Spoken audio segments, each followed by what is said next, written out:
Buenos días a todos y a todas. Estamos esperando unos minutos para que se sumen los y las participantes. Partimos en breve. Muchas gracias.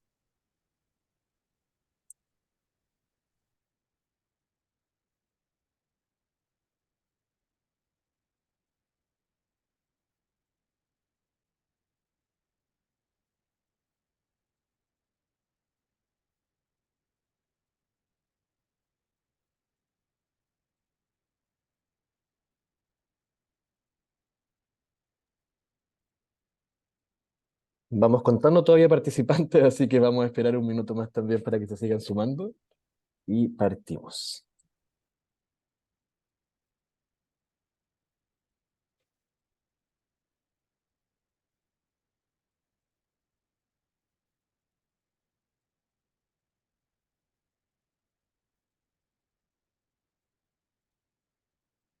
Listo, por ahí parece que ya la cuenta se estabilizó, así que vamos a dar inicio a la sesión de hoy día. Bienvenidos a todos y a todas. Primero que todo, informarles que esta sesión está siendo grabada tanto en sus versiones en español como en sus versiones en inglés para que puedan revisarla luego en la página de YouTube de UNESCO Santiago. Así que, dado este primer aviso, la interpretación también la pueden encontrar abajo en la barra inferior o lateral de Zoom, de acuerdo a su configuración, y pueden apretar ahí también para poder acceder a la interpretación en español o en inglés como lo requieran. Así que dicho ese pequeño anuncio técnico, bienvenidos a todos y a todas a esta segunda sesión de la serie de webinarios de Educación para el Desarrollo Sostenible y Restauración de Manglares como solución basada en la naturaleza en reservas de la biosfera de América Latina. Esta serie de webinarios se enmarca en lo que es el proyecto de Mangres, ¿cierto? De recuperación y restauración de manglares que está siendo implementado por UNESCO a nivel global y también con el apoyo del gobierno de Flandes y el Instituto Marino también de Flandes, que nos acompaña el día de hoy también para darnos unas breves palabras de presentación también. Así que para partir quisiera darle la palabra a mi colega Juana Jiménez para que pueda dar unas palabras de bienvenida. Adelante, Juana, muchas gracias. Muchas gracias, Cristian, por la presentación, la introducción y encantada de estar acá en dar estas palabras. Como mencionaste, vengo del Instituto Marino de Flanders, es en Bélgica, y estamos apoyando desde acá en la colaboración científica para soluciones basadas a la naturaleza y ahora trabajando con este programa de biosferas que es tan importante incorporar no solamente el conocimiento científico, sino también el conocimiento de comunidades, de científicos locales, de la academia, desde las universidades y también acompañándonos junto con el gobierno y los gestores de la biosfera. Como no, mencionarles también que tiene un gran componente de lo que es la educación y justo entabla acá el link con lo que es educación para el desarrollo sostenible, ya que es importante que todos los avances que se realicen, los resultados, queden en cada reserva, queden en cada universidad, en cada localidad, para que se puedan seguir continuando, aprovechando y compartiendo, ¿no? Y bueno, desde acá feliz de volver a ver a mis colegas Juan Carlos y Lázaro, con quienes estuvimos hace poco en Sea Flower, que es otra biosfera en Colombia, y donde pudimos compartir y vimos cuál importante es, sobre todo también estos medios, que ya que no estamos en la parte presencial, pero podemos seguir compartiendo y manteniendo este contacto. Así que espero que tengan una gran sesión. Sé que va a ser así. Muchísimas gracias, Juana. Y qué importante lo que comentabas, ¿no? Precisamente estamos hace muy poco, hace un par de semanas, fue la reunión técnica de este proyecto donde los diferentes representantes y gestores de la reserva tuvieron la oportunidad de promover la cooperación científica y de diferentes conocimientos para la conservación de manglares, pero también para relevar el rol que tienen a nivel comunitario, ¿no? Yo creo que eso también es clave destacarlo dentro de las ventajas, ¿cierto? Y particularidades que tiene este proyecto en particular y cómo la educación es ese vehículo que permite fomentar la valoración de estos espacios y sobre todo poner en valor aquellas prácticas de comunidades que han estado sucediendo desde mucho tiempo atrás. Así que muchas gracias, Juana, también. Para dar inicio a la sesión de hoy día, entonces, le doy la palabra a mi colega Juan Criado de la Oficina de UNESCO en San José para que pueda moderar este panel e introducir también a cada uno y a cada una de los y las panelistas. Así que sin más, Juan, bienvenido, muchísimas gracias por acompañarnos hoy. No, muchísimas gracias Cristian, y muchísimas gracias, Juana, por esas palabras de introducción a este segundo seminario, que, como bien habéis comentado, va a trabajar sobre todo, y su objetivo es difundir esas experiencias de conservación, restauración y recuperación de manglares a través de lo que se conoce como las soluciones basadas en la naturaleza y la cooperación internacional, que es una manera, ya saben, un poco diferente de abordar los grandes desafíos a los que nos enfrentamos hoy en día, por medio de unas características y un abordaje un poquito diferente y mucho más en armonía con nuestro entorno, que ya saben que también es uno de los mandatos y la visión principal del programa MAP sobre el hombre y la biosfera a nivel global. Contamos con la presencia y la participación de tres extraordinarios representantes que nos van a estar comentando, bueno, desde dos de las reservas de biosfera que participan en este proyecto, tanto en México, en La Encrucijada, como en Cuba, en la península de Guanacavives. En La Encrucijada, además, tuvimos la fortuna de tener, pues, prácticamente el primer evento sobre el terreno del programa Mangres, y fue muy agradable conocer precisamente no solo la realidad de la reserva, sino también el abordaje que ya nos estuvieron explicando de esas soluciones basadas en la naturaleza y cuáles eran los retos que se presentaban en ese terreno. Y también nos acompaña Gabriela García, que ella es coordinadora nacional del programa Nature for Cities de Cuba. Ella es coordinadora de Cuba, pero viene trabajando para ONU Ambiente, para el Programa de Naciones Unidas para el Medio Ambiente, UNEP. Entonces, bueno, para no tampoco perder mucho más tiempo, yo sé que, yo sé que Gabriela nos va a compartir esa experiencia de Nature for Cities y también comentar esos conceptos básicos de soluciones basadas en la naturaleza, ¿no? Desde el concepto que ha sido también presentado en la Asamblea de Naciones Unidas para el Medio Ambiente el año pasado, en el 22, ¿no? De este concepto que evolucionó y fue presentado por UICN hace ya unos años también, ¿no? Y también, pues bueno, cómo pueden aplicarse a estos ecosistemas de manglares, tanto en el abordaje de lucha como el cambio climático, como por ejemplo también en la conservación. Ella es arquitecta, es investigadora urbana, máster en rehabilitación arquitectónica internacional y desarrollo, y desde el año 2021 coordina este proyecto regional de Nature for Cities, que es para aumentar la resiliencia a través de soluciones basadas en la naturaleza del Programa de Naciones Unidas para el Medio Ambiente, y ella está especializada en bienestar comunitario, esta interacción social y el desarrollo sostenible.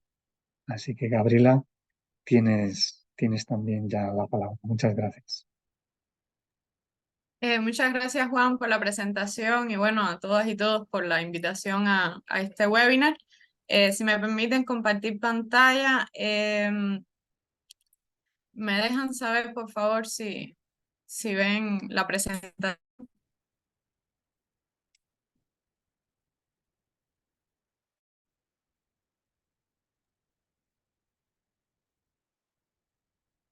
Ahora sí se ve. Sí, Gabriela, se ve Ok. perfecto.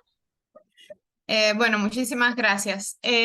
Bueno, como comentaba Juan, yo voy a estar explicando un poco las lecciones aprendidas desde el proyecto Nature for Cities en la ciudad de Manzanillo, Cuba. Nosotros estamos trabajando en dos ciudades acá del país, en Manzanillo y en Camagüey. Pero bueno, Manzanillo es la ciudad costera con la que estamos trabajando. En general estamos trabajando soluciones basadas en la naturaleza para los impactos del cambio climático en ciudades de Latinoamérica y Caribe. En el contexto cubano,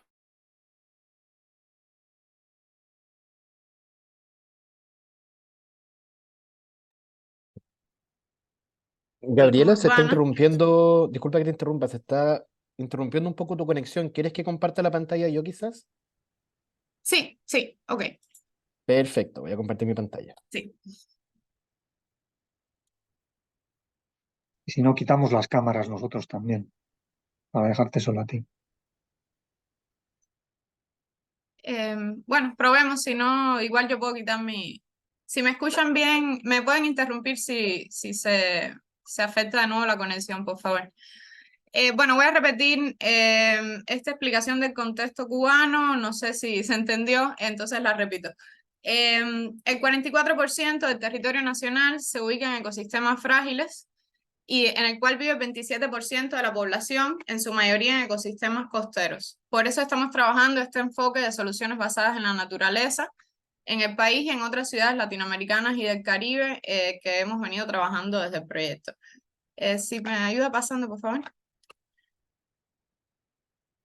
Entonces, ¿qué son las soluciones basadas en la naturaleza y con qué enfoque las estamos trabajando? Bueno, las soluciones basadas en la naturaleza son acciones para proteger, conservar, restaurar y utilizar de forma sostenible, ya sean los ecosistemas naturales o modificados, para abordar tanto desafíos sociales, económicos y ambientales de forma eficaz y adaptativa, al tiempo que proporcionan bienestar humano, servicios a los ecosistemas, resiliencia y beneficios a la biodiversidad. Este es el concepto de la Asamblea de Naciones Unidas para el Medio Ambiente, establecido en 2022, y dentro del marco de las soluciones basadas en la naturaleza, nosotros nos estamos enfocando en la adaptación basada en ecosistemas para ciudades latinoamericanas. Pase, por favor. Ahora, ¿qué criterios siguen esta adaptación basada en ecosistemas? El primero, ayudar a las personas a adaptarse al cambio climático. ¿A través de qué? De la reducción de vulnerabilidad social y ambiental y la generación de beneficios para la sociedad en el contexto de adaptación al cambio climático. El segundo, hacer un uso activo de la biodiversidad y los servicios de los ecosistemas a través de la restauración, mantenimiento y mejora de los mismos. Y el tercero, ser parte de una estrategia más amplia de adaptación. Gran parte del proyecto se está basando en el apoyo a las municipalidades, en fortalecer tanto sus planes de desarrollo urbano, de ordenamiento urbano, perdón, de ordenamiento territorial y de desarrollo municipal, en la introducción de los componentes de adaptación basada en ecosistemas dentro de sus estrategias municipales. Y bueno, el quinto se basa en la capacitación, o sea, el fortalecimiento de la gobernanza y la capacitación tanto a nivel local y nacional para la incorporación de este componente de adaptación en los distintos niveles de toma de decisión. Siguiente, por favor. El proyecto, siguiente si puede. El proyecto, como mencionaba, se encuentra trabajando en 7 ciudades latinoamericanas y trata de reducir la vulnerabilidad al cambio climático de estas áreas urbanas a través de soluciones basadas en la naturaleza. Para ello, hemos desarrollado un proceso participativo para la co-creación de conocimientos con actores clave tanto a nivel nacional como local, como con el apoyo de expertos internacionales que se han asociado al proyecto para la elaboración de los diagnósticos y análisis de vulnerabilidad y riesgo, la exploración de posibles soluciones basadas en la naturaleza y la selección de las soluciones a implementar que se alineen con los planes de desarrollo municipal que ya se encuentran desarrollando en ambas ciudades que estamos trabajando. Siguiente, por favor. Para ello, nos basamos en un inicio en los análisis de peligro, vulnerabilidad y riesgo y en macroproyecto que ya se había desarrollado por expertos dentro del país y las políticas públicas ambientales y de ordenamiento territorial desarrolladas por el país, las cuales se encuentran muy alineadas con el desarrollo de adaptación basada en ecosistemas. Y a partir de eso hicimos una consulta con actores locales a través de varios talleres participativos para analizar cuáles eran los puntos críticos en la ciudad, bueno, en ambas ciudades, pero en este caso en la ciudad de Manzanillo. Voy a entrar un poco más en detalle en estos puntos críticos y cómo se relaciona con la restauración y rehabilitación de manglares en las próximas diapositivas. A partir de ello se realizó el análisis de vulnerabilidad y riesgos climáticos que se elaboró desde el proyecto y ahora nos encontramos en el desarrollo de un plan de adaptación urbano basado en la naturaleza para ambas ciudades que se alinea con los planes de desarrollo municipal, ordenamiento urbano y ordenamiento territorial. Siguiente, por favor.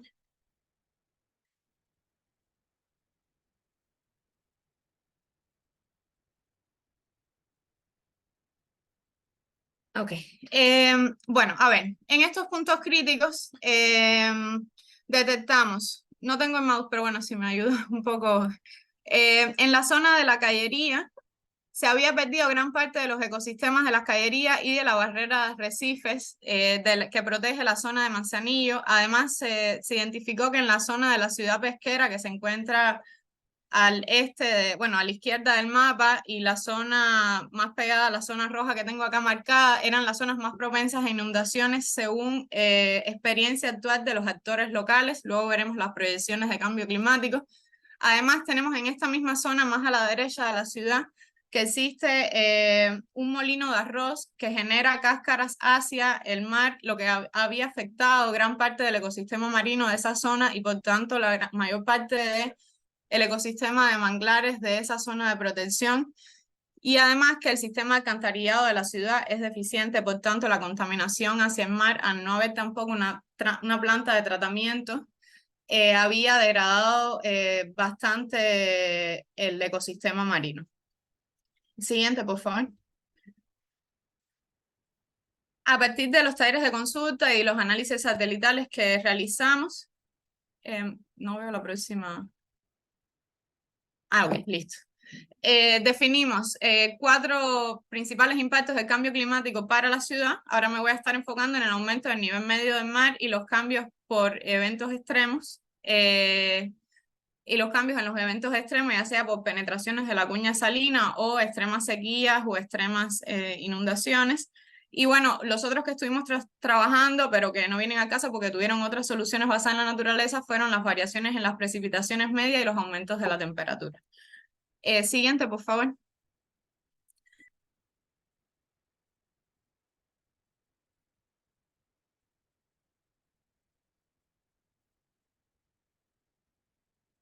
Ok.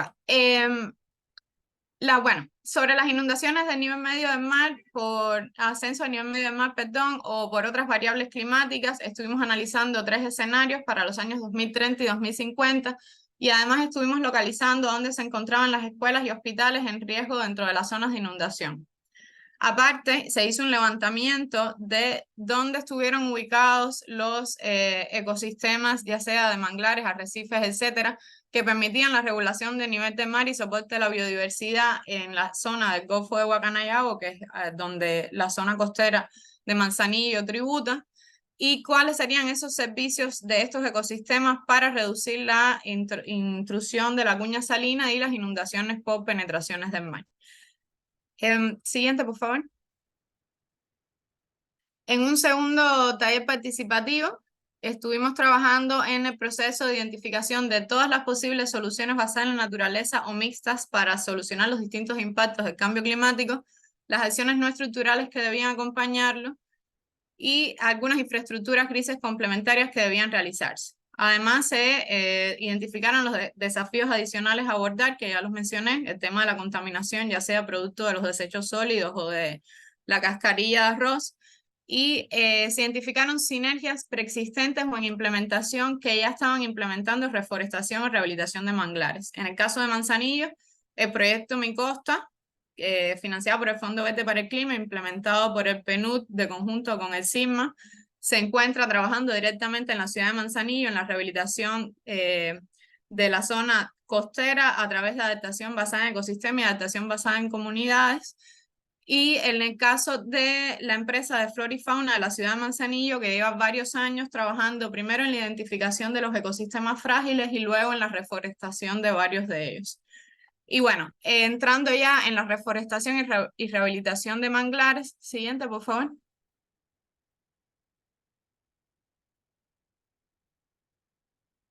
Sí.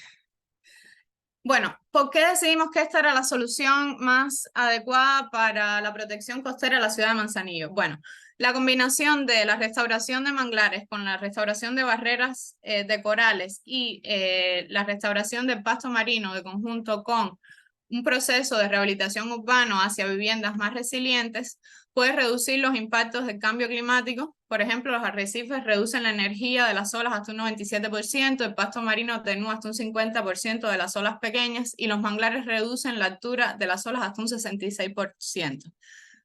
En el caso de Manzanillo, en el proceso de priorización, que tenía como objetivo elegir 4 soluciones basadas en la naturaleza que se iban a implementar a corto plazo dentro de la ciudad, nos quedamos con la rehabilitación y restauración de manglares y la rehabilitación y restauración de arrecifes coralinos y pasto marino se dejó para un mediano y largo plazo.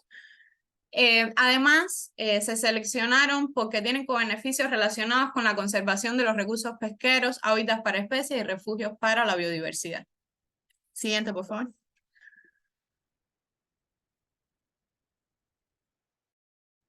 Nos basamos en varios casos de estudio, pero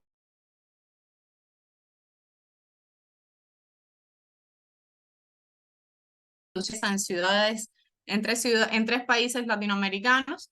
En este caso de Jamaica se trabajó en la restauración de manglares y se identificaron como co-beneficios fundamentales la captura de carbono, el control de la erosión y la sedimentación, la moderación de eventos climáticos, la provisión de alimentos, los beneficios relacionados con actividades turísticas y de recreación, los ciclos de nutrientes, el hábitat para especies, el aumento de la provisión de agua y la provisión de madera, a la vez que se atendían los riesgos climáticos previamente mencionados.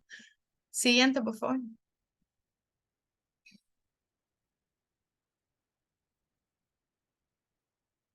Además de los beneficios sociales y ambientales que ya mencioné de los manglares, son económicamente viables y tienen varios beneficios económicos.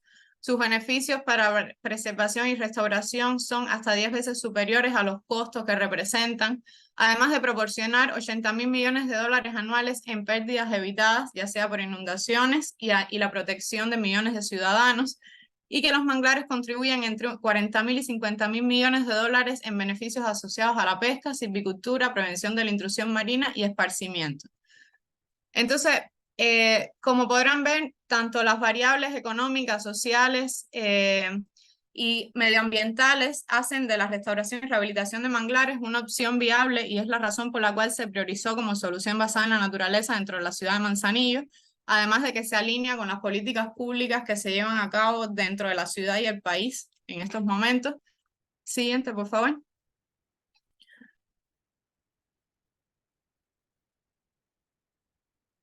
El 70% de las costas del país se encuentra cubierto por manglares en la actualidad, por las razones previamente mencionadas, y por esas razones el país también ha establecido la restauración de los mismos como una prioridad máxima. Sin embargo, estudios realizados por Flora y Fauna en la ciudad de Manzanillo habían detectado hasta la fecha de febrero de 2022, cuando fue nuestro primer taller con la ciudad, que se habían perdido más de 600 hectáreas de manglares dentro del Golfo de Guacanayabo que tributa a la ciudad.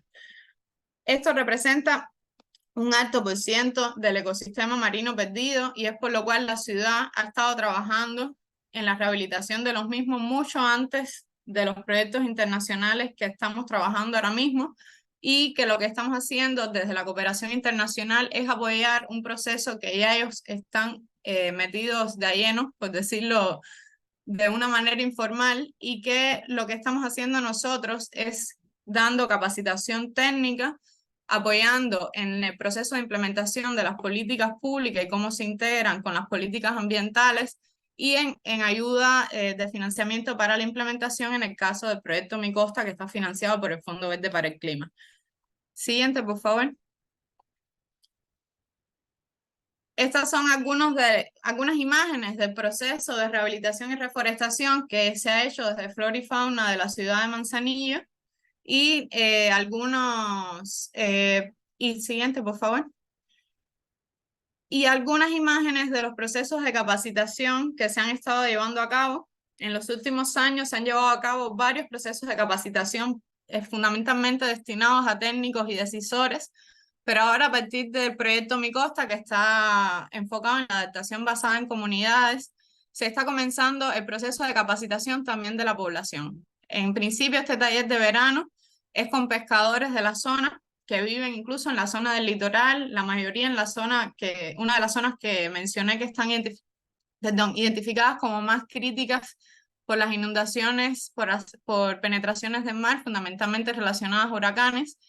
Y se realizan estos talleres con dos objetivos fundamentales. El primero, demostrar los beneficios de los manglares, y el segundo, capacitar a los pescadores en el apoyo a la reforestación y rehabilitación de los mismos, ya que ellos se encuentran trabajando dentro del ecosistema y pueden tener una acción directa sobre el mismo.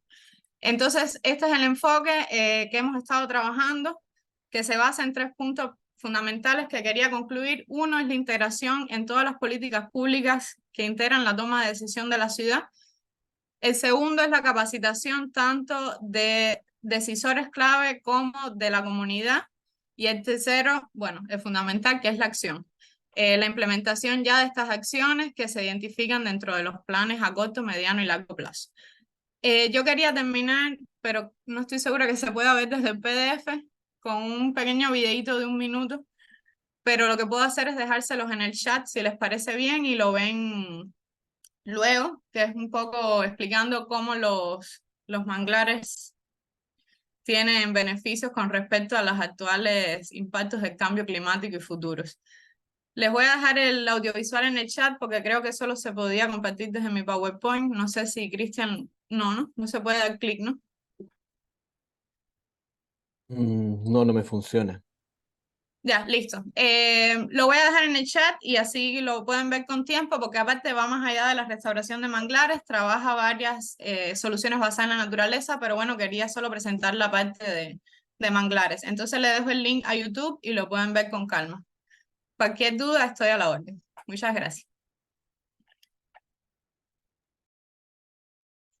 Bueno, muchísimas gracias, Gabriela, por esa presentación tan amplia y todo el trabajo que estáis desarrollando en Cuba. Y la verdad es que es muy interesante también cómo vais a extender este trabajo en 7 países o 7 ciudades en la región de Latinoamérica y el Caribe, y sobre todo por esa visión, ¿no? Ese planteamiento muy holístico, ¿no? Desde la infraestructura urbana a la protección y conservación de la costa, ¿no? Trabajando, pues, viendo esas medidas más a largo plazo, como puede ser trabajar con los arrecifes de coral o los pastos marinos, y cómo estáis avanzando, pues eso, en abordar todo el tema con los manglares muy a corto plazo, precisamente por la importancia que tienen en todo el ecosistema costero de Cuba, y también con esas labores de tanto de protección de la costa frente a los cambios climáticos y a esas inundaciones y a lo que pueda suceder, como su valor también para la biodiversidad y también para las comunidades.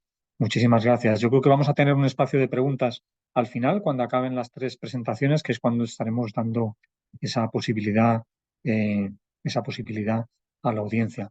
Entonces, muchas gracias, Gabriela. Vamos a pasar a la segunda, a la siguiente presentación, y la segunda, que nos la estará dando Juan Carlos Castro, que él ahora mismo es el director de la Reserva de Biosfera La Encrucijada. Es biólogo de formación y tiene una maestría en ciencias en recursos naturales y desarrollo rural, y trabaja mucho en la Comisión Nacional de Áreas Protegidas, en la CONAM de México, en diferentes proyectos de reservas de biosfera en Chiapas. También ha tenido una amplia experiencia en otra reserva de biosfera, como es la del Triunfo, aunque ahora está como director de la Reserva de Biosfera de la Encrucijada. Muchísimas gracias, Juan Carlos. Tienes la palabra y vamos bien de tiempo. Entonces, puedes tomarte los 15 minutos sin ningún problema. Muchas gracias, Juan. Gracias a todas las compañeras, los compañeros de UNESCO por esta oportunidad. Voy a tratar de compartir mi pantalla y me comentan, por favor, si todo va bien.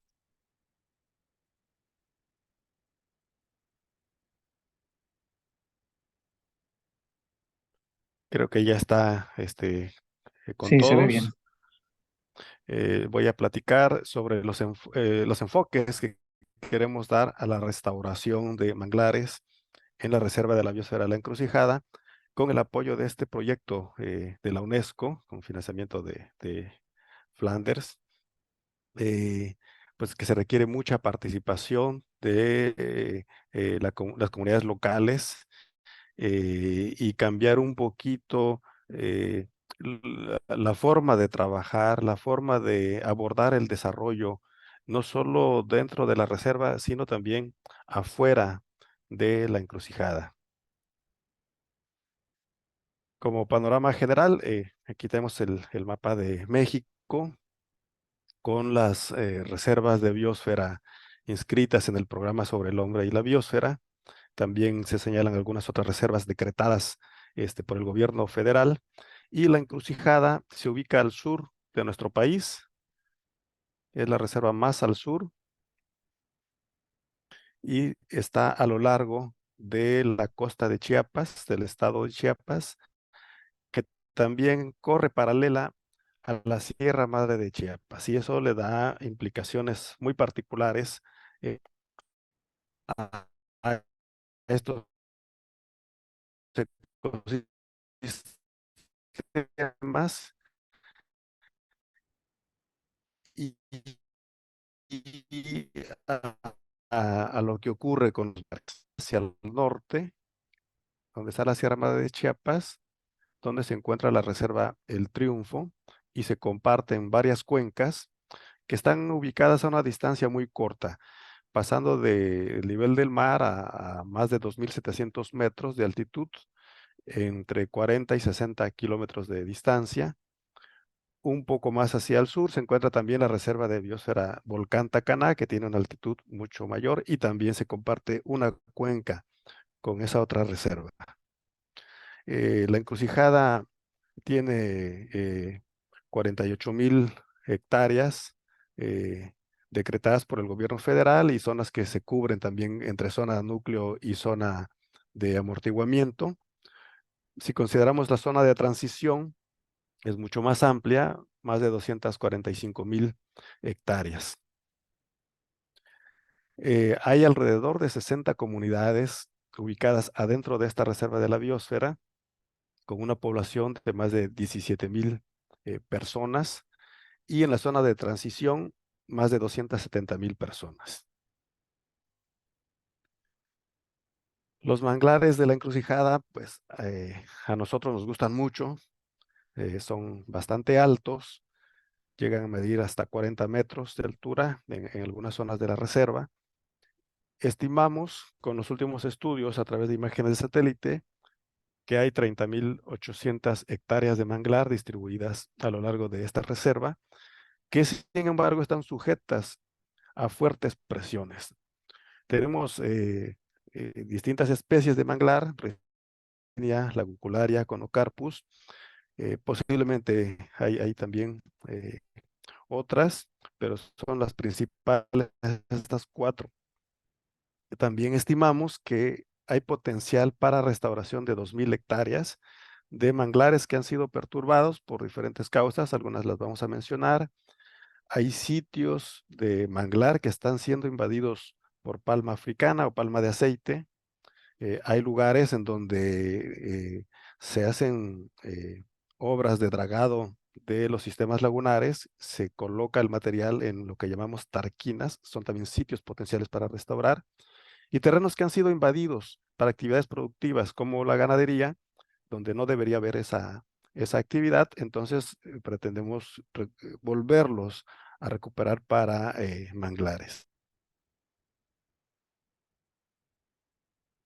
En la zona, la gente vive principalmente de la pesca. Hay 14 cooperativas de pesca ribereña.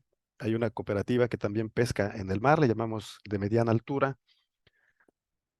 Hay cooperativas que se dedican al turismo, ya sea dando el transporte en lancha en medio de los manglares hacia los restaurantes, o cooperativas que se dedican a recibir a los turistas, a darles hospedaje y alimentos. Una actividad adicional es la extracción de fauna silvestre, la que es para autoabasto de las propias familias que viven en la zona, es legal.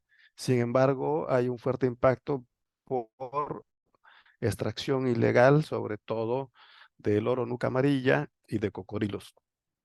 También se utiliza la madera de mangle para construcción de cabañas, para artes de pesca, y se vende afuera de manera ilegal para postes en los potreros, donde se ubican las zonas ganaderas.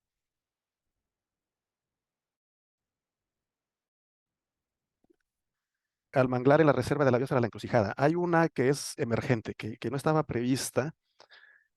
Hace varias décadas se establecieron cultivos de palma de aceite o palma africana en la región donde se ubica esta reserva, y algunas plantaciones también adentro de la reserva, en zona de amortiguamiento. No se conocía la capacidad invasora de esta especie, entonces en su momento no se le prestó demasiada importancia.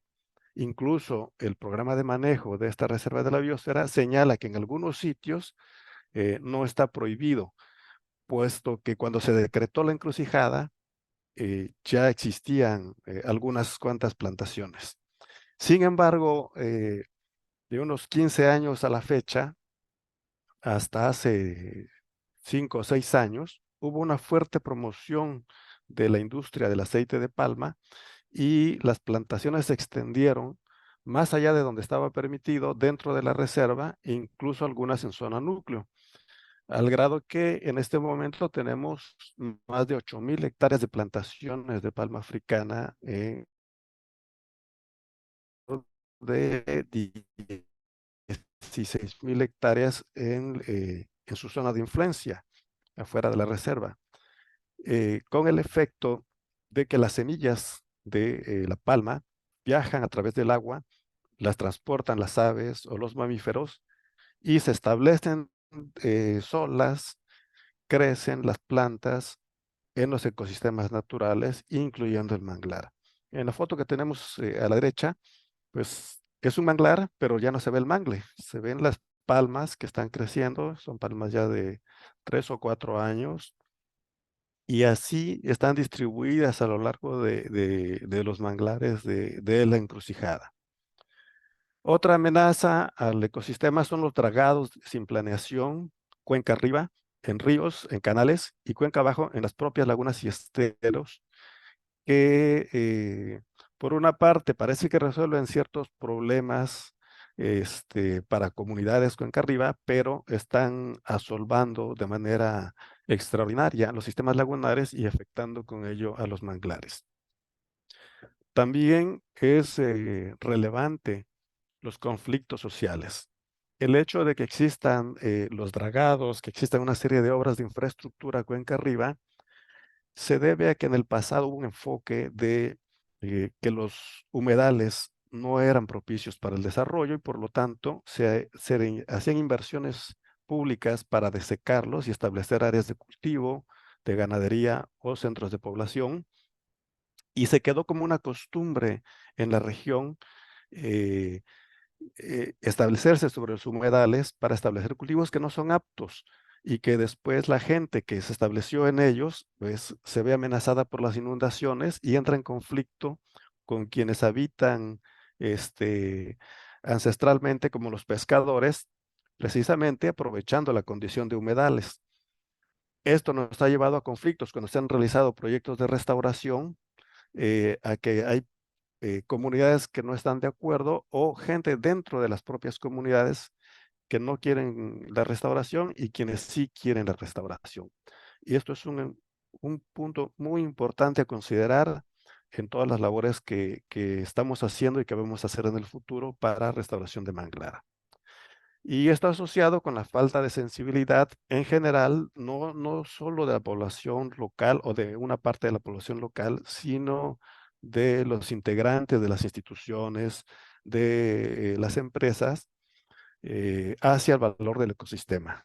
Y eso es lo que propicia la tala, el saqueo de especies. Aquí tenemos también otras imágenes de lo que comentaba, los efectos de las obras de dragado, mal planeadas que están afectando seriamente a los manglares. En años pasados, el equipo de la Reserva de la Biosfera y organizaciones de la sociedad civil, instituciones ambientalistas de México, han apoyado proyectos de restauración, normalmente enfocados a la reforestación, a campañas de reforestación con comunidades,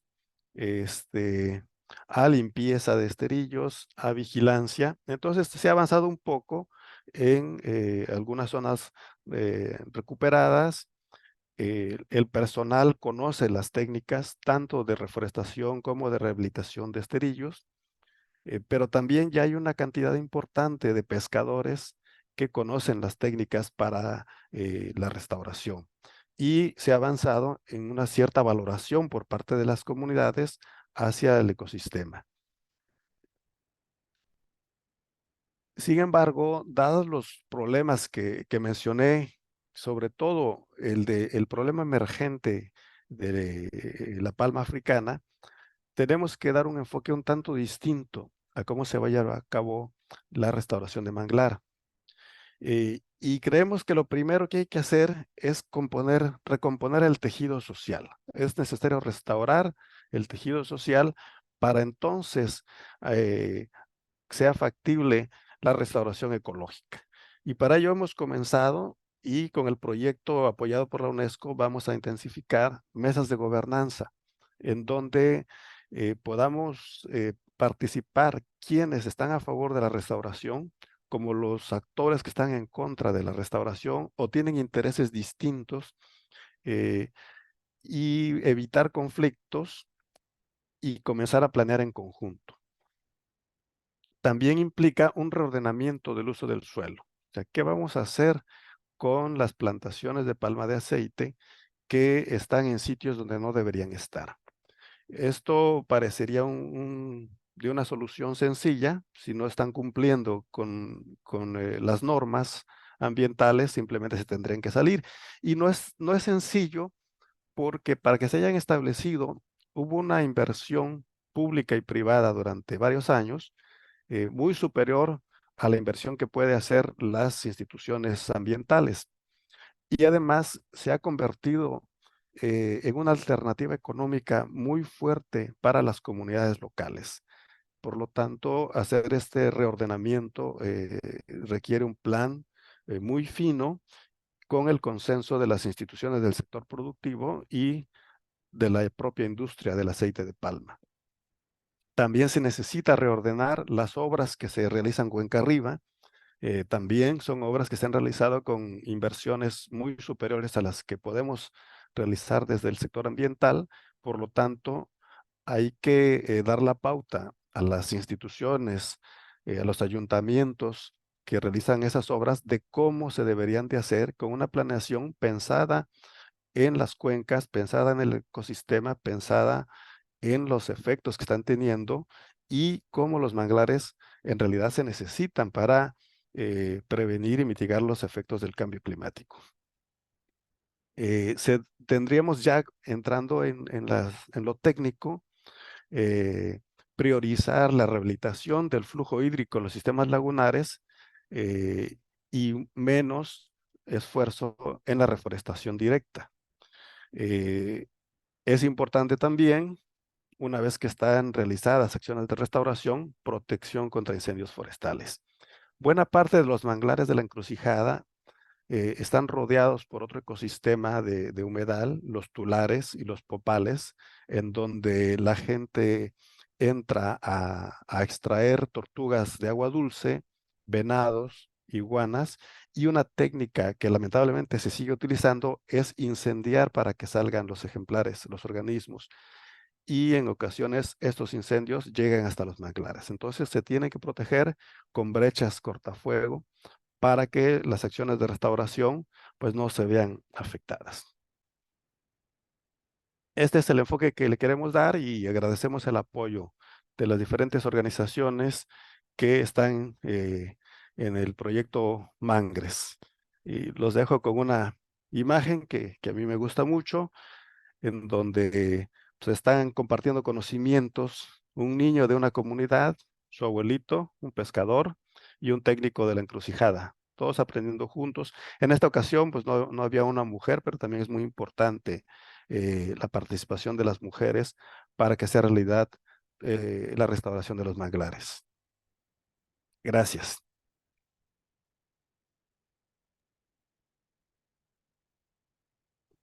Bueno, muchísimas gracias, Juan Carlos, por darnos esta presentación tan interesante de ahí de la Reserva de Biosfera.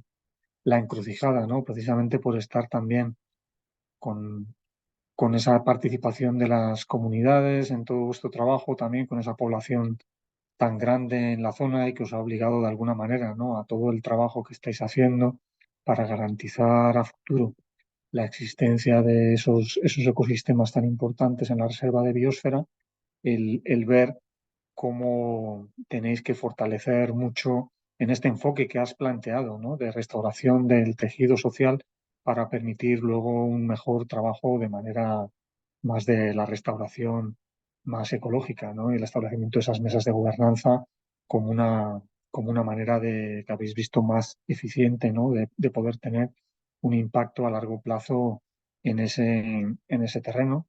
Me ha gustado mucho también ver cómo De manera similar a como hacía Gabriela, que vosotros también estáis viendo esa visión holística, ¿no? Y como estáis viendo que en este sentido, ¿no? Al no estar tan cerca de, digamos, hay zonas urbanas, pero no en la parte del manglar, como planteáis ese reordenamiento del uso del suelo, la rehabilitación del flujo hídrico, ¿no? Por eso la importancia que tiene para el manglar, ¿no? La sedimentación o las partes de mezcla de agua dulce y salada en la zona que habéis visto que os puede dar mucha mayor eficiencia en cuanto a lo que es la restauración más de reforestación que se da de manera habitual, que podéis ver que tiene más impacto y que también os podría ayudar a controlar de alguna manera pues esa extensión de la palma de aceite con los problemas que tiene asociados a nivel social. Entonces, no, muchísimas gracias por compartirlo, Juan Carlos. Recordamos a la audiencia que hay un botoncito de preguntas y respuestas en el que pueden ir incluyendo sus preguntas para luego el apartado de preguntas, una vez que acabemos con la tercera de la intervención, que vamos a darle paso ahora, que nos la va a estar dando Lázaro Márquez, que nos acompaña de la Reserva de Biosfera de la Península de Guanacabibes en Cuba. Él es licenciado en física, pero tiene una amplísima experiencia de trabajo en áreas protegidas, ¿no? de varias décadas de trabajo en áreas protegidas, y además tiene una maestría en ciencias ambientales y ostenta la categoría científica de investigador auxiliar. Lázaro es también coordinador de la Reserva de Biosfera de la Península de Guanacabibes. Y ya te invito, Lázaro, a que nos hagas la presentación. Muchísimas gracias. Bueno, le pido entonces a Cristian que nos comparta la pantalla, ¿no? Porque hemos decidido hacerlo de esa manera, porque tengo ciertos problemas con la operación de la plataforma Zoom desde acá. No te preocupes, Lázaro, ahí estoy compartiendo la presentación, tú me vas indicando. Sí, va perfectamente. O sea, lo que haré entonces sería presentarle las experiencias de gestión relacionadas con soluciones basadas en la naturaleza en la Reserva de Biosfera Península de Guanacabibes, Cuba. Como le decía ya hace un momento, por favor, si hay alguna interrupción, tengamos paciencia porque me es un poco complicado desde acá la operación de la plataforma, a veces suele fallar. Vamos a suponer que va a transcurrir los 15 minutos sin interrupción. Adelante, Cristian.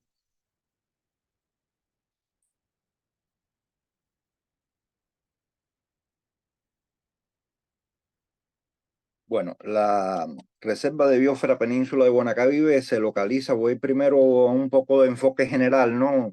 Se localiza en el extremo occidental del archipiélago cubano y tiene como peculiaridad que es el único territorio insular antillano que tiene costas en el Mar Caribe y el Golfo de México. O sea, tenemos esa peculiaridad muy significativa.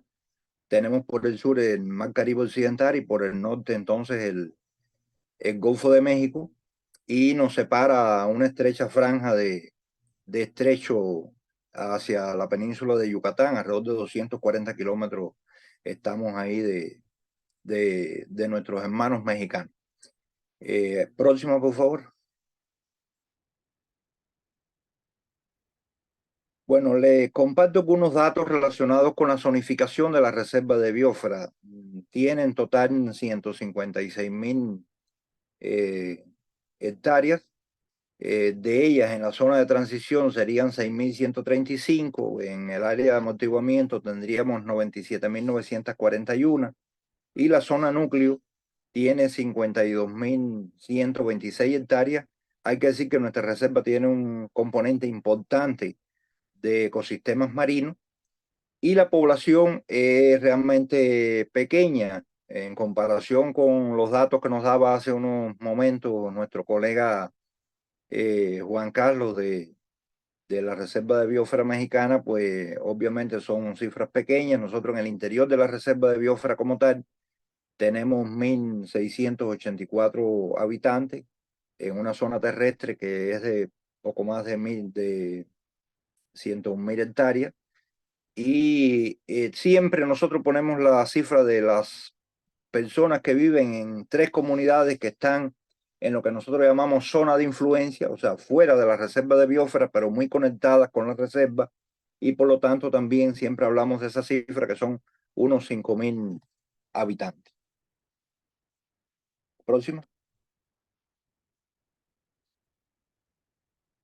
Bueno, nuestro ecosistema de manglar, que es en el que esencialmente voy a estar haciendo énfasis, ocupa 19.380 hectáreas, principalmente en el sector norte de la reserva.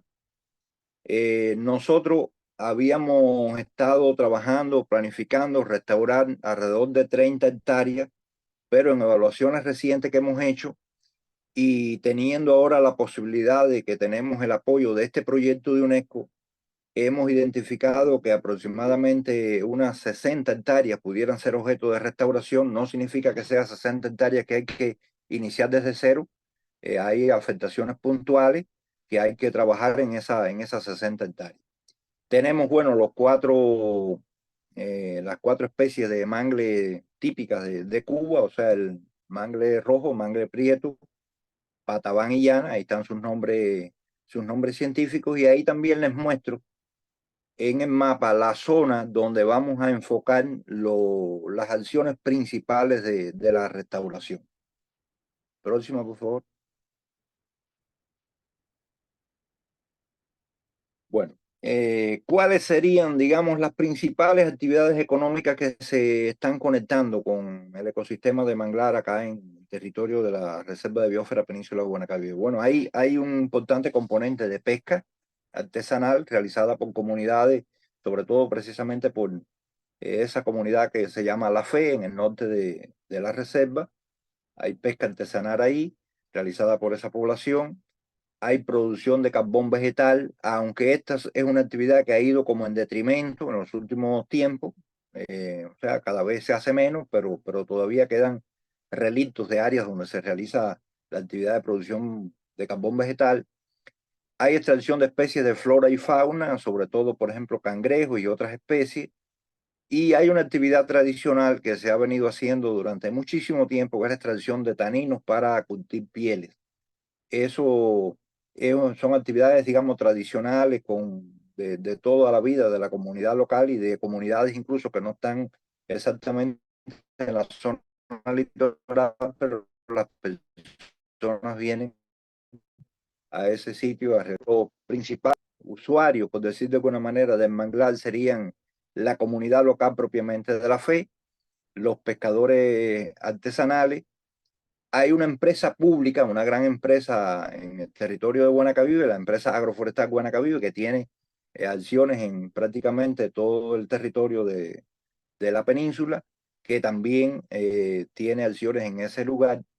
Y en los últimos tiempos, como parte del proceso de reordenamiento de nuestra economía, se están incorporando con creciente intensidad las microempresas privadas, o sea, pequeñas, micro y pequeñas empresas privadas que han venido surgiendo y que también en determinadas acciones han tenido actuación acá en el territorio, y sobre las cuales también hemos comenzado a trabajar.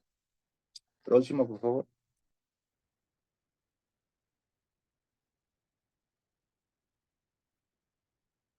Bueno, las amenazas al ecosistema. En el caso de Guanacavive son esencialmente de tipo natural, o sea, que están relacionadas con que Guanacavive es un territorio que, como ya expliqué al comienzo, por su ubicación geográfica, está muy vulnerable, se presenta como un área muy vulnerable ante la presencia de huracanes. O sea, es muy difícil que haya un año que nosotros no tengamos un huracán, a veces intenso. Hemos tenido en los últimos 15 años al menos 3 huracanes de máxima categoría, entre categorías 4 y 5 de la escala que evalúa los huracanes, y otros huracanes más pequeños, y entonces eso hace que tengamos ese problema prácticamente todos los años.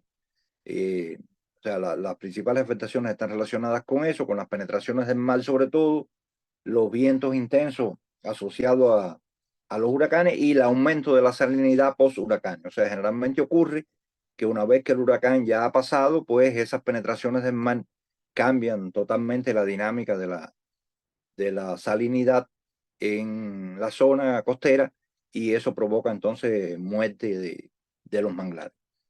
Y también, por supuesto, hay impactos antrópicos relacionados con prácticas de uso inadecuadas, con sobreexplotación de algunos de los recursos, y una situación que tenemos que está muy asociada a la comunidad, que es la contaminación por desechos líquidos y sólidos, con lo cual hemos venido trabajando y hemos estado identificando las acciones de respuesta. Después, más adelante, les voy a comentar ya algunas cosas concretas que hemos estado haciendo en cuanto a esto.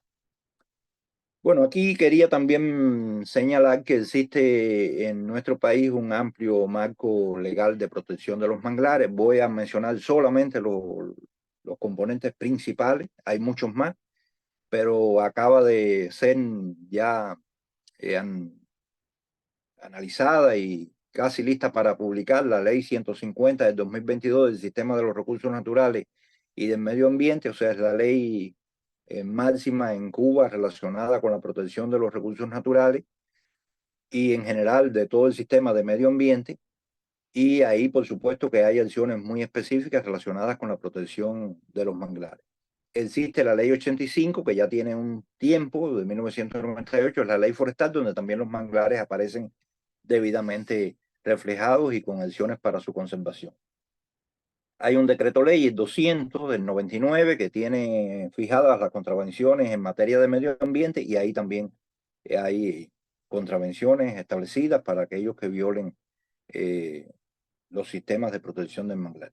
Está el decreto ley de gestión en la zona costera, también con acciones, y hay un instrumento que no es exactamente una ley, pero es el Plan de Estado para el Enfrentamiento al Cambio Climático, aprobado en el año 2017, le decimos por acá Tarea Vida, que le da a los manglares también una relevancia muy importante debido a su papel de protección de la zona costera.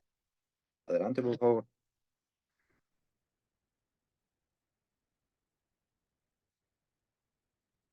Bueno, lo que voy a mostrarles ahora es lo que nosotros hemos venido haciendo y nuestra modesta experiencia en cómo trabajar estos temas de la restauración del manglar en Guanacavive.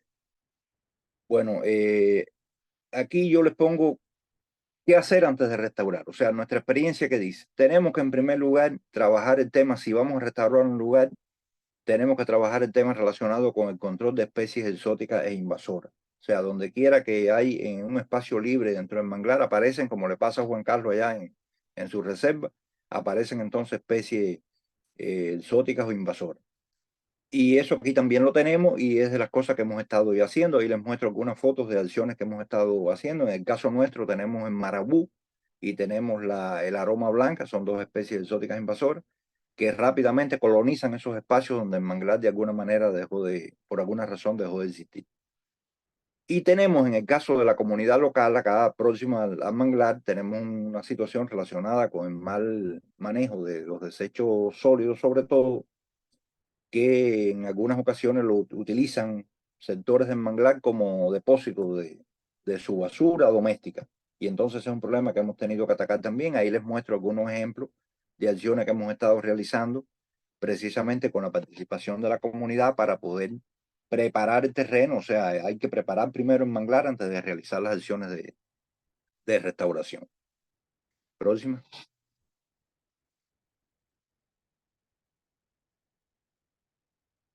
Entonces, ¿cómo es que lo hacemos? ¿De qué experiencia le podemos ahora mismo compartir de cómo lo hemos venido haciendo? Basado todo esto en la experiencia de las personas de la comunidad. O sea, todo esto son aportes, digamos, de la gente de la comunidad. Tenemos ahí un par de líderes comunitarios muy activos que entonces son los que nos han venido indicando cómo debemos hacer. Nosotros, desde el punto de vista de la ciencia, lo que hemos tratado solamente es de organizar ese conocimiento, de alguna manera compilarlo y dejarlo registrado, pero ellos son los que saben, ellos son los que nos han dicho cómo hay que hacer. En el caso del mangle rojo, el método más efectivo que ellos conocen y que estamos utilizando es el método de siembra directa.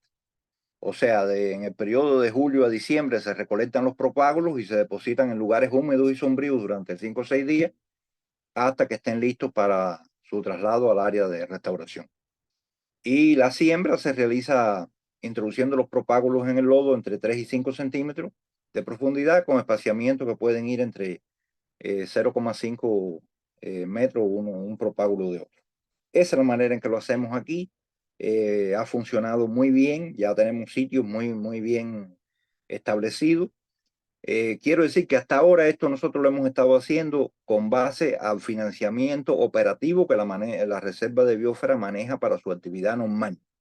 Pero con la incorporación ahora a las acciones del proyecto, por supuesto que esto nos va a permitir ampliar, por eso les estaba hablando ahorita de la cantidad de nuevas áreas que podemos ampliar y por supuesto hacerlo de mejor manera, con el sentido de mayor información científica, de tener equipamiento, o sea, herramientas, etcétera, para que el trabajo se haga mucho mejor y de forma más humana. Eso es lo que nos va a permitir sobre todo el proyecto.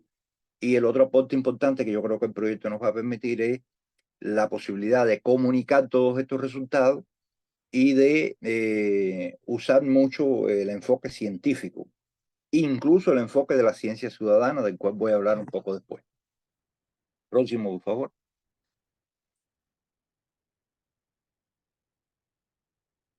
Bueno, en el caso de las áreas de mangle prieto y de patabán, que son otras de las dos especies que tenemos acá con ciertos niveles de afectación y que también restauramos, lo que hacemos es que es otro método. O sea, lo que se hace es la recolección de semillas en el periodo de julio a diciembre. Las semillas se sitúan sobre una manta a temperatura ambiente, preferentemente en lugares sombríos por un periodo de 3 a 4 días, y después entonces se produce el proceso de repartición, por decir de alguna manera, esa semilla mediante la siembra directa a voleo, utilizando el hecho de que existen una especie de hierba que la comunidad local sabe que donde está esa especie facilitadora, por decir de alguna manera, están las condiciones creadas para que haya posibilidades de que ahí se establezca un manglar. O sea, no se trata de situar las semillas en cualquier sitio, sino utilizar ese conocimiento empírico que la comunidad tiene de que hay sitios donde están esas hierbitas que indican que ahí se puede establecer el manglar. Entonces, esa es parte del conocimiento que nosotros hemos ido tratando de obtener de las personas de la comunidad que nos los han transmitido con mucho gusto y con mucha motivación. Y es de las cosas también que hemos estado tratando de fijar de alguna manera, o sea, de convertir en un conocimiento con una justificación científica. Adelante. Entonces, ¿cuáles han sido los resultados principales que hemos tenido hasta ahora? Esto, por supuesto, se incrementará mucho con el proyecto. Como parte de la operación normal de la Reserva de Biosfera y primeras acciones ya del proyecto de UNESCO, hemos logrado la restauración de 6 hectáreas de mangle rojo, 4 de mangle prieto y 2 de patabán. Se trabajó también en la limpieza del área, incluyendo a pobladores de la comunidad y niños incluso han participado, maestros de la escuela local han venido a trabajar en cuanto a la limpieza de las áreas. Los tratamientos silviculturales a la regeneración del manglar para acelerar su crecimiento, o sea, allí donde es posible hacer un tratamiento silvicultural que aproveche la regeneración natural del manglar, pues también se ha hecho y en eso nos han cooperado los trabajadores de esta empresa pública que le estaba mencionando, la empresa agroforestal Guanacaví. Y simultáneamente con esto hemos estado haciendo la actualización de la base de datos sobre el manejo forestal sostenible y el estado de conservación del manglar. O sea, fue de las primeras cosas que hicimos porque había que tener una línea base, un diagnóstico inicial de la situación del manglar. Próxima.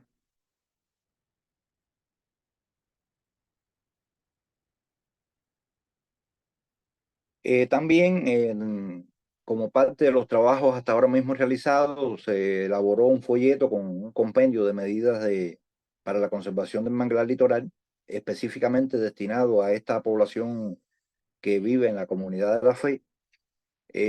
Se ha trabajado, ya lo comenté, en la recopilación de los saberes tradicionales de la comunidad, precisamente estos procedimientos que ellos han utilizado toda la vida, porque ahí, lo que le explicaba, hay un par de líderes comunitarios ahí que toda la vida han vivido de restaurar el manglar, y entonces nosotros lo que hicimos ahora fue sumarlos a nuestra causa, ¿no? Personas ya un poco mayores de edad, pero que se han sumado con mucho entusiasmo, y entonces nos están permitiendo recolectar esa información que ellos tienen, esos conocimientos de toda la vida. Estamos trabajando ahora mismo en preparar un protocolo para monitorear el estado actual del manglar y su evolución post-restauración mediante ciencia ciudadana. O sea, nosotros lo hemos hecho utilizando los procedimientos y los protocolos que académicamente están establecidos, pero queremos que las comunidades locales también se empoderen con este proceso de la toma de datos de campo. Y eso obviamente lleva a un protocolo específico, o sea, no es decirle a la comunidad tomen datos, sino hay que explicarle detalladamente y escribirle y capacitarlos en cómo hacerlo de la mejor forma para que los datos puedan ser realmente utilizables, ¿no? Y entonces eso lo vamos a hacer, estamos trabajando ya en terminar ese protocolo. Después entonces comenzaremos a trabajar con ellos, tanto en la parte de evaluación del estado actual como de que ellos después puedan estar evaluando también cómo va evolucionando el manglar después de la restauración. Y junto con eso hay un programa que nosotros tenemos que es transversal a todo, que es la ejecución del programa de educación ambiental, que incluye talleres, conferencias, prácticas de campo sobre la conservación y manejo sostenible del ecosistema manglar, donde participan los pobladores de las comunidades locales, pero también participan decisores y otros actores que tienen relación con la conservación del manglar en el territorio. O sea, esas son esencialmente las cosas en las cuales nosotros hasta ahora hemos ido trabajando. El proyecto ha sido un impulso muy relevante para que nosotros podamos continuar haciendo estas cosas. Le digo, hay cosas que ya veníamos haciendo antes como parte del plan de gestión de la reserva de biosfera, pero el proyecto sí nos ha permitido ampliarnos y nos ha permitido sobre todo acceder a mucha información. Ahora acabamos de tener una reunión con los científicos en Colombia, donde realmente quedaron muchos temas muy claros de cómo debemos hacerlo y qué otras herramientas podemos utilizar para que este proyecto tenga una conclusión exitosa y ojalá una prolongación a futuro. Entonces, esencialmente, de todas formas, vamos a mostrar las próximas 2 diapositivas, pero esencialmente esos son los temas que hemos estado trabajando. Esas son las instituciones que nos están cooperando en todo el trabajo. Y termino con esa imagen de un manglar mejor conservado, ¿no? Acá en Guanacaví. Gracias, es lo que quería y estaría dispuesto entonces para las preguntas. No, muchísimas gracias, Lázaros, por traernos también una visita, un viaje por esos manglares de la península de Guanacavives, que yo creo que es una zona tampoco muy conocida, ¿no? A nivel de la gente que está y que viaja a Cuba. Yo quería, bueno, aprovechar, vamos bien de tiempo, invitar a los otros panelistas. Ya veo que Juan Carlos ha encendido su cámara y también Gabriela, si la puede prender, para dar paso un poco a las preguntas. Yo las he recogido y hay una que he pasado a respondida sin querer, pero bueno, las rescatamos también porque hay varias para varios de ustedes. Y era, bueno, yo voy a empezar primero preguntando, hay una de las participantes que pregunta para consultar la metodología o los estudios de caso para todo el tema de la restauración del tejido social, ¿no? Y qué hacer para tener esa participación más activa de la comunidad, que ya hemos visto que, bueno, en sus casos los casos son diferentes, ¿no? Uno es más en casos más urbanos, en zonas también, digamos, más naturales, pero con una fuerte población en el entorno, o con una zona con una población más limitada, ¿no? Entonces, si nos podían dar, pues bueno, cuál es su visión de este tema, de esta pregunta.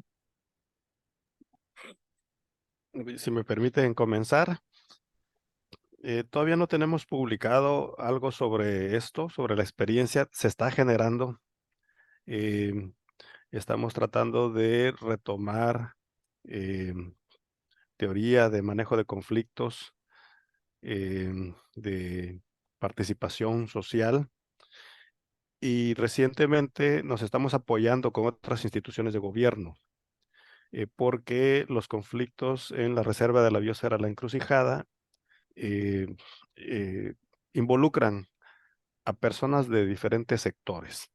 Sector productivo, como el ganadero, como el de la palma africana, pero también a funcionarios de gobierno, sobre todo de gobiernos municipales, y a funcionarios de el sector productivo, que fomentan las actividades de agricultura y ganadería en zonas de humedales. Y para poder conciliar los intereses, cuando tradicionalmente se ha considerado preponderante la actividad económica sobre la conservación de la naturaleza, incluso se ha considerado preponderante esa actividad económica sobre lo que protege a la propia actividad económica. Necesitamos el apoyo de instituciones que tienen una mayor jerarquía. En el caso de México es la Secretaría de Gobernación, y para el estado de Chiapas es la Secretaría General de Gobierno. Hemos acudido a estas dos instancias para que convoquen a esos actores, a esos diferentes sectores, a las mesas de gobernanza. Hemos tenido todavía pocas reuniones con actores locales para actividades muy específicas. Hay un sitio donde se está comenzando un proceso de restauración en 70 hectáreas, y estas dos instancias nos están ayudando a convocar a los vecinos del lugar que se va a restaurar para que se convenzan de evitar de meter el ganado a las zonas restauradas. Pero vamos a promover mesas de gobernanza más amplias en muchos otros lugares a través del apoyo de estas instituciones de gobierno.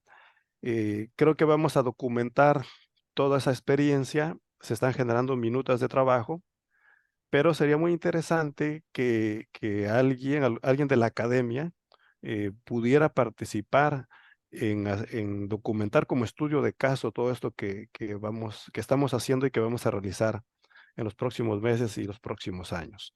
Nosotros nos vamos a enfocar en la resolución de los problemas y difícilmente tendremos la oportunidad de generar un artículo, de generar un libro.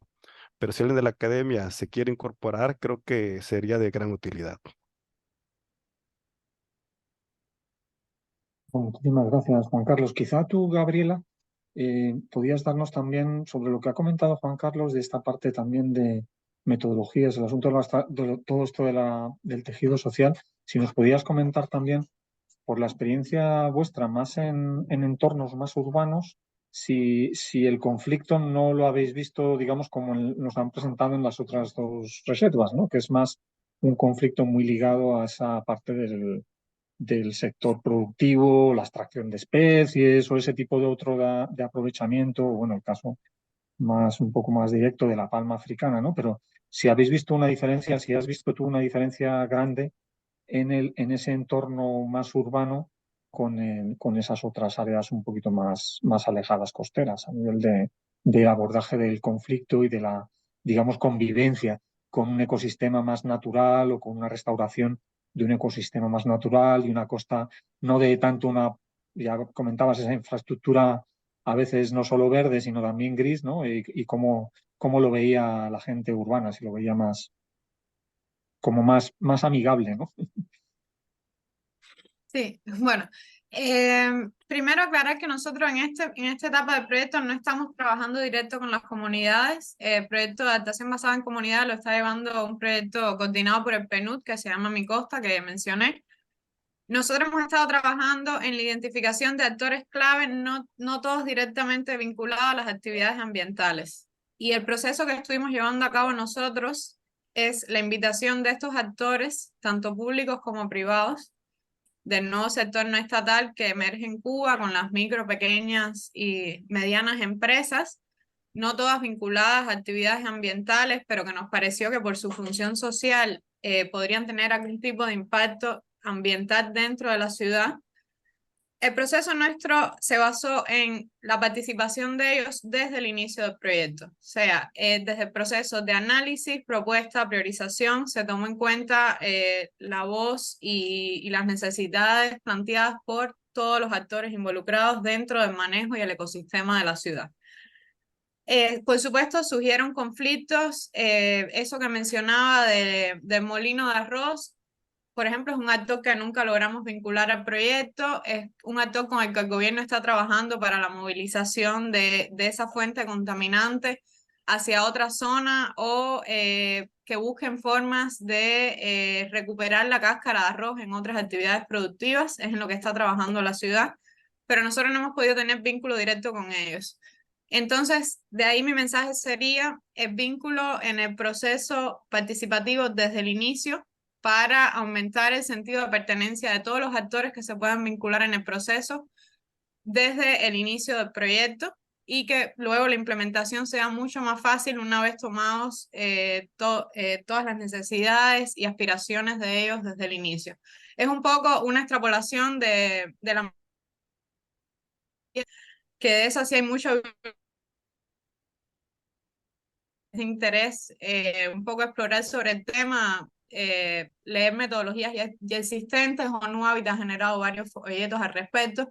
Nosotros no hemos trabajado con la comunidad, pero en el proceso de escalonamiento del proyecto, que comenzaría en el 2025, que tenemos pensado ya las acciones de implementación, sí tenemos pensado desde un inicio utilizar este tipo de metodología.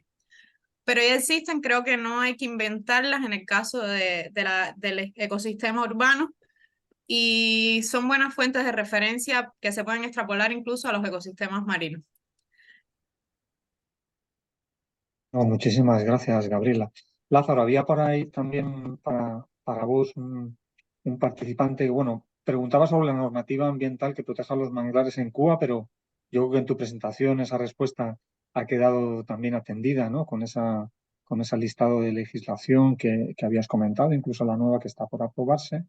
Pero también yo creo que aunque no me quedaba claro a qué sitio se referían, pero la pregunta la hicieron durante tu presentación, preguntaban sobre todo sobre la actividad turística en Henares. Yo entiendo que sí, que en este caso es relativo a la península de Guanacavives y también podías aprovechar para, bueno, sobre esta de la actividad turística y también si tenías también información, que también es para los otros ponentes, sobre otras especies exóticas invasoras, aparte de la palma de aceite, que hayan visto que pueden afectar al ecosistema de manglar.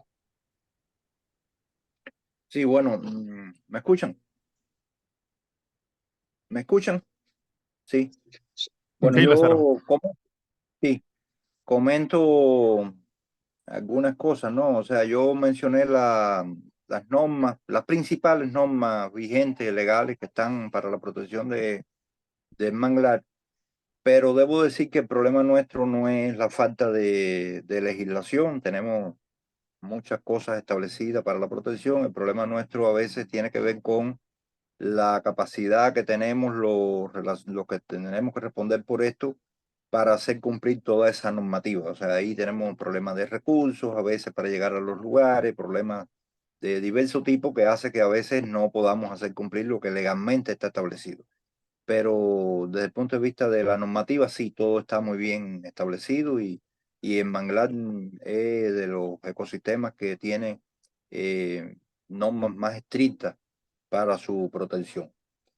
En cuanto a la actividad turística, sí, Guanacavive es uno de los sitios de atractivo turístico del país, pero que esencialmente está enfocado en la parte sur de la península, relacionado con el buceo contemplativo, los senderos ecoturísticos, etcétera, pero principalmente en la zona sur donde no tenemos eh, gran concentración de manglares, aunque sí hay específicamente un sitio, le llamamos la Laguna de Caleta Larga, donde hay una infraestructura creada porque es un sistema lagunar que tiene también manglar y ahí entonces llevamos a las personas para que vean los cocodrilos y demás.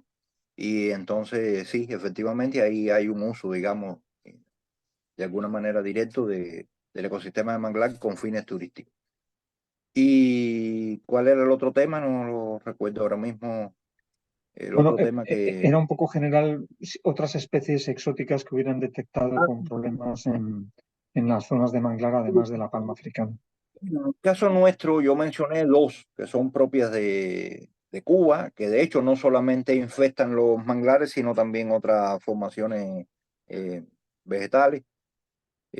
Tenemos el caso del marabú y de la roma blanca. Son dos especies de árboles de pequeño porte pero que pueden muy rápidamente colonizar los espacios que queden libres, sobre todo en los bordes de caminos, por ejemplo, o en el interior, en sitios que por alguna razón sean deforestados. Ellos pueden ubicarse y rápidamente colonizar ese espacio. Entonces, lo que hemos estado haciendo nosotros ahora mismo, ya lo expliqué, es antes de entrar a realizar cualquier labor de restauración o de reforestación en este caso, lo que hacemos es trabajar el tema de las especies exóticas invasoras, tratar de eliminarlas, hacer una eliminación completa donde podemos, para que entonces después pueda ser efectiva la restauración.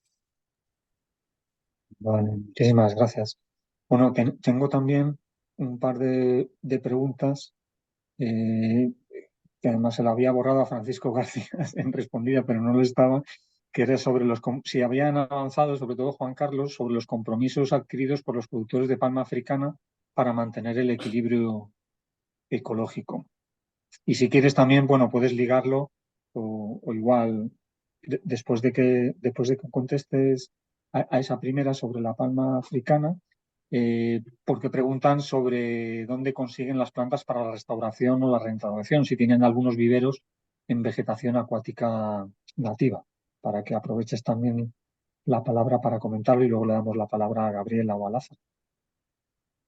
Sí, un compromiso puntual que han hecho la industria de la palma de aceite a través de las empresas que realizan la extracción del aceite de las semillas. Hay varias establecidas muy cerca de la encrucijada y hay refinadoras ya mucho más grandes en otros sitios del país. Firmaron un convenio con la Comisión Nacional de Áreas Naturales Protegidas en octubre del año pasado para apoyar la erradicación de plantas invasoras de palma africana en los ecosistemas naturales de la encrucijada. Están cubriendo gastos para la operación de brigadistas y están pagándole a brigadas que entran al manglar a realizar el control, a quitar las plantas, las plantas pequeñas se quitan manualmente, las plantas adultas se tienen que cortar eh, mecánicamente con motosierras o con un herbicida orgánico, puesto que es muy difícil entrar a los manglares a erradicar la palma. Entonces, de esa manera están apoyando, tienen ese compromiso en particular. Y otros compromisos, pues todavía se están promoviendo, ¿no? Para regular las plantaciones y regular el traslado de las semillas desde la plantación a los centros de acopio y desde los centros de acopio a las refinadoras, a las extractoras, porque en el traslado también hay una fuga de semillas que suponemos va a dar a los cuerpos de agua y de ahí hasta los manglares. En cuanto a las plantas, no hay viveros especializados para manglares en la zona. Lo más eficiente es que las comunidades, cuando van a realizar las actividades de reforestación, hacen viveros en sus casas, en sus patios, o, como mencionaba Lázaro, se colectan propágulos y se llevan a los sitios donde se va a restaurar. Sería demasiado difícil tener un vivero que centralizara las plantas en un lugar y después trasladarlos a lo largo de la reserva, ¿no? Entonces son las propias comunidades o de los propios manglares sanos, se extraen los propágulos para llevarlos a los sitios a restaurar. No, excelente, Juan Carlos. No sé si Gabriela o Lázaro quieren comentar algo más de esto. A mí tengo todavía dos preguntas que creo que tenemos un pequeño espacio. Una de las personas participantes nos pregunta sobre las instituciones educativas, cuál es la experiencia y las actividades de apoyo que han estado realizando en coordinación con ellas. Creo que tiene que ver mucho con la parte de educación para el desarrollo sostenible, que es uno de los temas principales también del proyecto Mangres. Si nos podían compartir alguna de su experiencia. Y luego ya pasaría a la última pregunta. Sí, Si me lo permite, Juan, yo puedo... Bueno, en el caso nuestro, yo creo que mencioné algo, pero muy ligeramente. Nosotros trabajamos con 9 entidades educativas, ¿no? En el territorio de la Reserva de Biosfera. De ellas, tenemos 7 que están en el interior de la reserva propiamente y otras 2 que están en lo que yo le llamé ahorita la zona de influencia, o sea, comunidades próximas con las cuales también trabajamos. Y digamos que es de las cosas más positivas y más esperanzadoras, digamos, que podemos mostrar. Realmente trabajar en el caso nuestro, en el caso Cuba, con las unidades educativas es muy fácil, muy cómodo, motiva mucho, porque realmente hay una tradición de eso, por lo menos en los lugares donde hay áreas protegidas que tienen tradición de trabajar con con los niños, con los maestros, con la educación en general.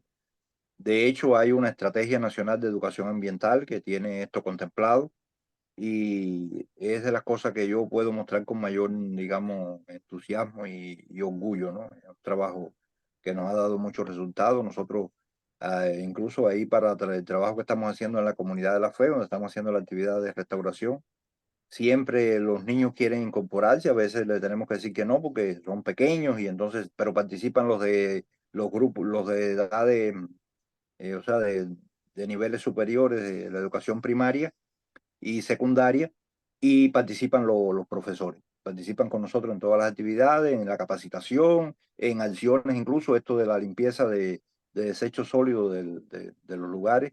También ellos participan junto con la comunidad. Así que es una de las cosas, digamos, más esperanzadoras y que más nos motiva en este caso. Muchísimas gracias, Gabriela. No sé si tenías algún comentario de algunas de estas preguntas que nos quieras aportar desde tu experiencia en el proyecto con las ciudades y desde un ambiente. Sí, bueno, sobre esta última pregunta, coincido con Lázaro. El sistema educacional sobre educación ambiental en Cuba es muy fuerte y a través de lo que se llaman círculos de interés hemos podido trabajar muchísimo en talleres con niños, niñas y adolescentes sobre educación ambiental en general, impactos del cambio climático, adaptación. Incluso hemos hecho bastantes trabajos con metodologías interactivas con niños y niñas más pequeños, dígase dibujos, artes plásticas, sobre su interpretación de lo que son los manglares y cómo los afecta el cambio climático. Pero quería agregar un actor que me parece fundamental, que es la universidad. Nosotros los hemos vinculado a los procesos de investigación del proyecto desde el inicio y también hemos logrado que dentro de los programas de la Universidad de Manzanillo y bueno, la Universidad de Camagüey, que trabaja otras soluciones basadas en la naturaleza, se trabaje en los temas de soluciones basadas en la naturaleza, fundamental y arquitectura, en la vinculación de la adaptación al planeamiento urbano desde la educación superior. Por lo menos estas 2 universidades han estado muy interesadas en vincularlo y de hecho de la ciudad de Manzanillo se han creado grupos de voluntarios que son estudiantes que apoyan el proceso de rehabilitación y restauración de manglares dentro de la ciudad.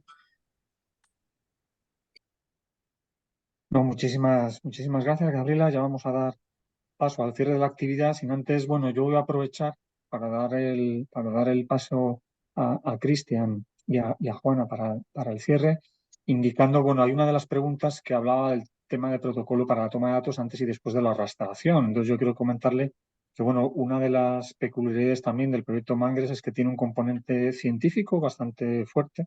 Ahora lo podrá comentar Juana seguramente también, ¿no? En estos días, hace poco, precisamente, hubo una reunión precisamente para hablar de todo el tema, digamos, científico, que tiene mucho que ver con lo que comentaba Gabriela también, ¿no? De la importancia de la universidad y la academia en esta búsqueda de soluciones.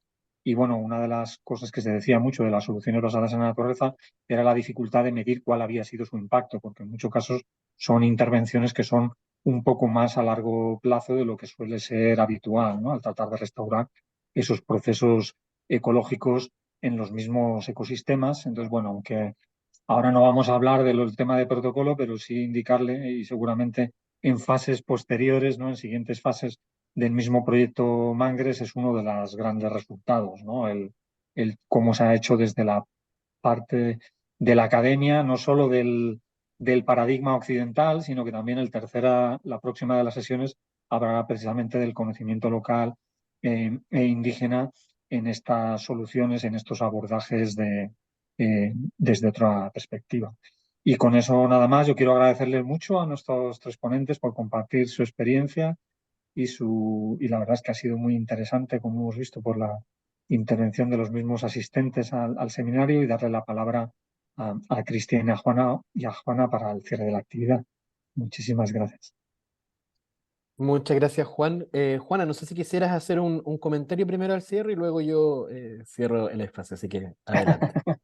Bueno, para mí el comentario Sí. primero al cierre es agradecer muchísimo desde UNESCO por este esfuerzo, ¿no? Y bueno, ya sabemos que el tema de la conservación de los manglares y los ecosistemas costeros es un debe, ¿no? A nivel global, ¿no? Esto es uno de estos ecosistemas muy afectados y muy intervenidos, y que también tiene muchísima incidencia.